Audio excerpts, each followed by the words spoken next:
So one of the first things to talk about is really the four types of data analysis. And I think usually these four types, they actually build upon each other, and we'll get to each of them. But the first one is the most simple, and it's called descriptive analysis.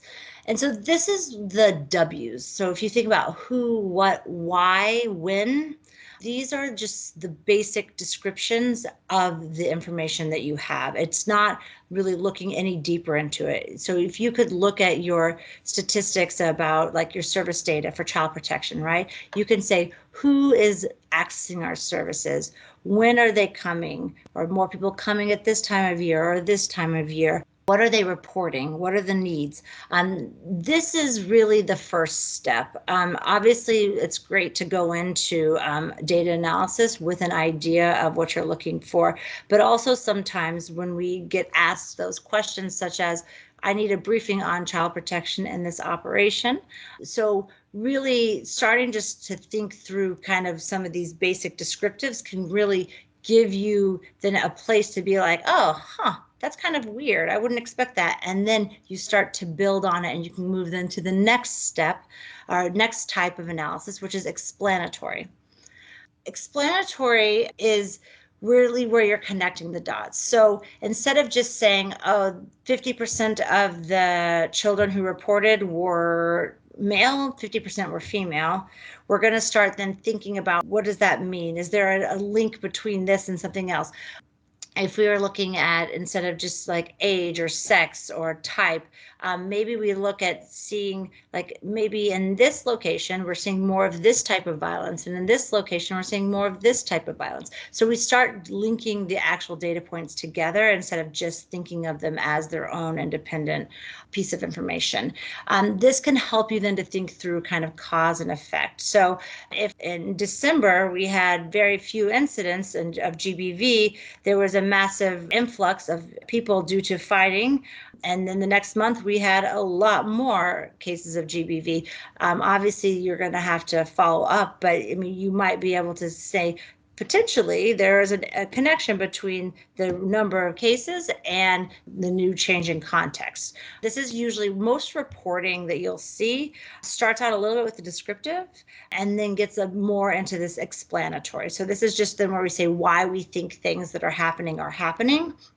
It's still data driven, but it moves more towards like conceptual. So basically the first type, descriptive, I could do for any country, right? Or any operation without knowing specifically your operation.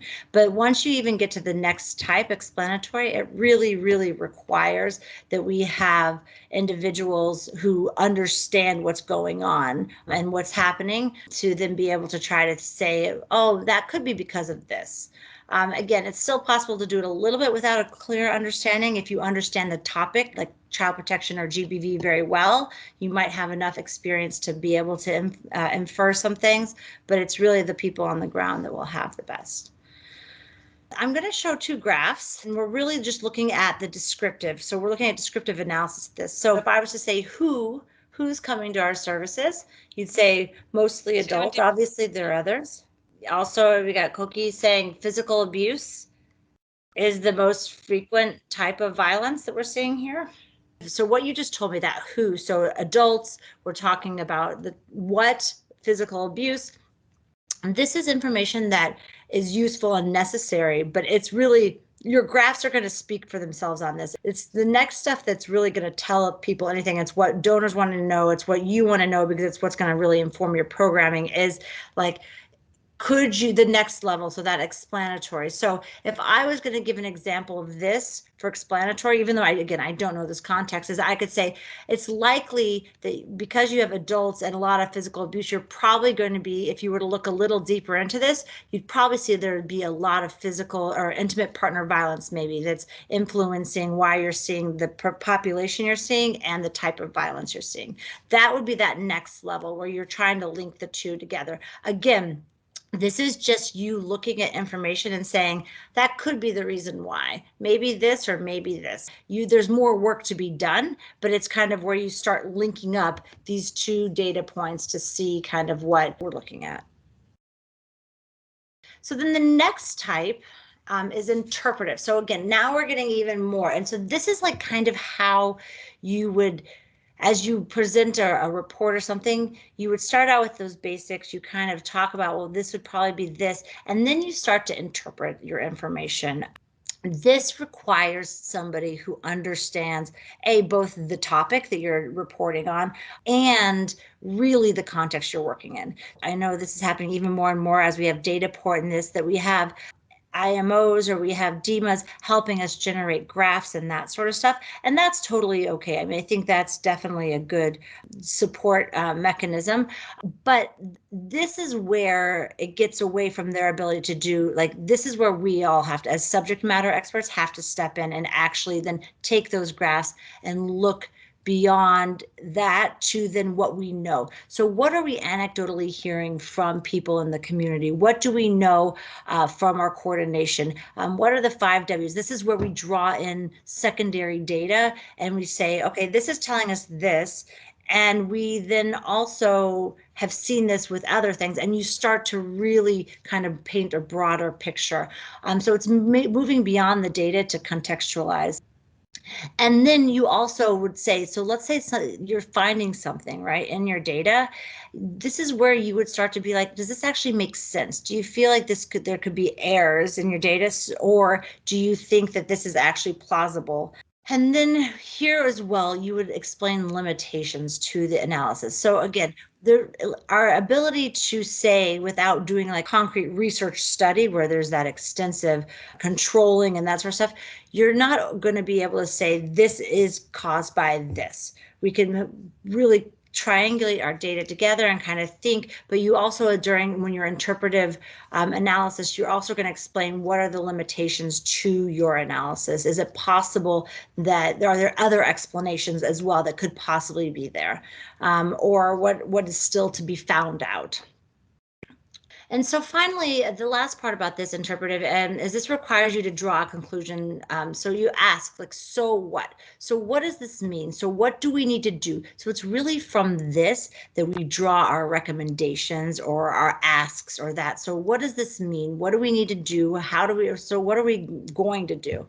Most of the time, for a lot of your analysis, really it's these first 3 types. So the descriptive, the explanatory, and then the interpretive that is really most of the time where we get at with the type of data that we have. Now, if you are an IMO or you are doing more advanced analysis as part of your work, then definitely you can probably get into this 4th type, which is forecast analysis.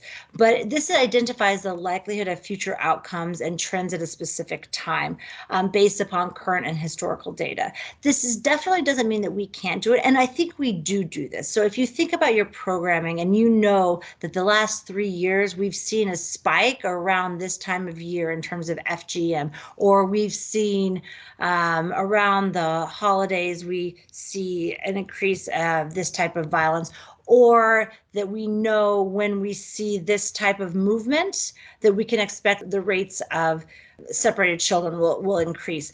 This is forecast analysis. Based upon what we've seen in the past, this is what we would assume we would see in the future data. And again, there is predictive analysis, which is the very advanced version of this, but with the type of data that we'll be working with most of the time, we can do this, but it will require that triangulation, basically knowing with reports, with our data, with your experience, kind of what you would expect to see. And this, again, requires a high level of understanding of the context and also the subject matter. So it's taking basically what you think is, or what you're currently seeing, and broadcasting that to future outcomes.